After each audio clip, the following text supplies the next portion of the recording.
오늘은 7월 12일 금요일입니다. 오늘의 말씀은 빌립보서 1장 12절에서 21절까지의 말씀이고 제목은 복음의 매임과 전파입니다. 이방 선교를 마치고 돌아온 바울 사도님께서 유대인들에게 예수님을 전하다가 소동을 일으켰다는 죄목으로 로마 군인들에게 붙잡혔고 이를 황제에게 상소함으로써 로마 감옥, 즉 시위대라고 불리는 황실 감옥에 갇혀 있습니다. 일반 감옥이 아닌 황실 감옥이기 때문에 황실의 사람들도 바울 사도님이 옥에 갇힘에 대해서 알게 되는데 예수님을 믿는다는 이유만으로 감옥에 갇혔다는 것과 그리고 그 외에는 다른 죄가 전혀 없다는 것이 황실 주변에 알려지면서 황실과 로마의 복음의 내용이 알려지게 된 것이라고 합니다. 바울 사도님이 평범한 전도인으로서 로마에 와서 저 복음을 전했다면 아마 황실에는 이런 사실이 알려지기 힘들었을 것입니다. 이제 황실 사람들 가운데서도 하나씩 둘씩 믿는 사람들이 생기면서 결국 먼 훗날에 로마의 국교로 인정받게 되는 것이 아닌가 이렇게 생각됩니다. 그뿐만이 아닙니다. 바울 사도님이 복음 때문에 옥에 갇혔다는 것과 그럼에도 불구하고 전혀 위축되지 않고 씩씩하게 복음을 전하고 있는 무언가에 매일 수 없다는 사실은 바깥에 있는 다른 형제들에게 남다른 동기를 부여하고 있게 된 것이었습니다. 그들은 더욱 예수님을 신뢰하게 되었고 더욱 담대하게 하나님의 말씀을 전하게 되었습니다.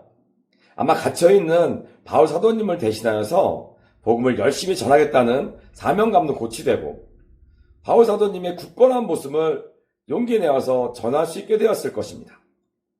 언뜻 보기에는 충분히 낙심될 만한 상황이지만 하나님께서는 오히려 그 상황에 계획하신 대로 복음이 전파되도록 하신 것이었습니다. 바울 사도님 또한 그것을 알았기에 흔들리지 않고 계속해서 복음을 전할 수 있었고 이 모든 상황들을 바로 빌립보 교인들도 알기를 원하셨습니다. 바울 사도님이 옥에 갇힌 일로 인하여 그리스도를 전파하는데 어떤 사람들은 투기와 분쟁으로 전파를 했습니다. 이들이 바울 사도님의 복음의 매임에 순수하지 못하게 다툼으로 그리스도를 전파하는 것입니다. 그런데 이들이 다른 복음을 전한 것은 아니라고 합니다. 구체적으로 밝히진 않았지만 바울 사도님과 인간적인 관계가 껄끄러운 자들인가 주로 그들이었던 것인데 이들은 바울 사도님께서 복음을 전하다가 옥에 갇히셨을 거니라고 생각하면서 좋은 기회라고 생각하고 자기들이 더욱 옳은 복음의 일꾼이라고 생각하면서 열심히 그리스도를 전한 것입니다. 그런데 어떤 이들은 착한 뜻으로 또한 그리스도를 전파합니다. 이들은 바울 사도님께서 이 복음을 전하기 위하여 세우심을 받은 것으로 알고 사랑으로 복음을 전한 것입니다.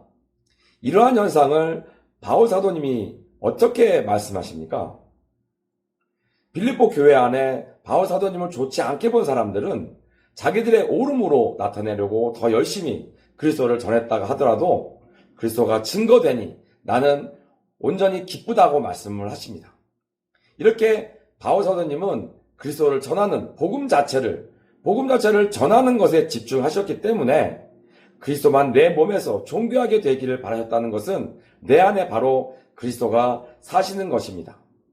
내 안에 그리스도가 사시기에 내가 죽는 것도 유익하다고 말씀하십니다.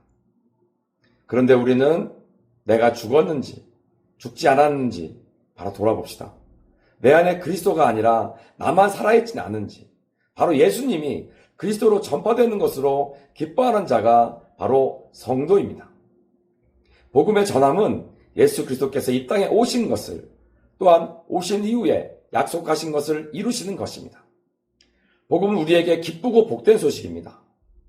그런데 왜 이렇게 옥에 갇히고 고난받는 모습으로 전해지는 것입니까? 세상의 표적과 기적을 통해 보여주는 방식으로 하나님의 전능하심을 나타내면 안 되는 겁니까?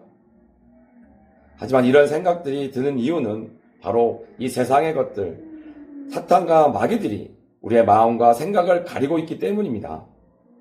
이 세상의 지혜로는 결코 십자가의 비밀을 알 수가 없습니다. 그러므로 복음 전하는 자들이 옥에 갇히고 순교를 하여도 복음은 절대 매이는 것이 아닙니다. 그러므로 우리 아무리 힘들고 어렵다 하더라도 복음은 전해져야 하는 것입니다. 주님께서 우리에게 부탁하신 명령이기에 더욱 그렇습니다. 이렇게 우리에게 주어진 전함의 사명을 완수할 수 있도록 세상의 것들, 사탄과 귀신들에게 이겨나가면서 예수님의 이름으로 승리하시는 우리 세일의 식구들이 되시기를 예수님의 이름으로 축원합니다.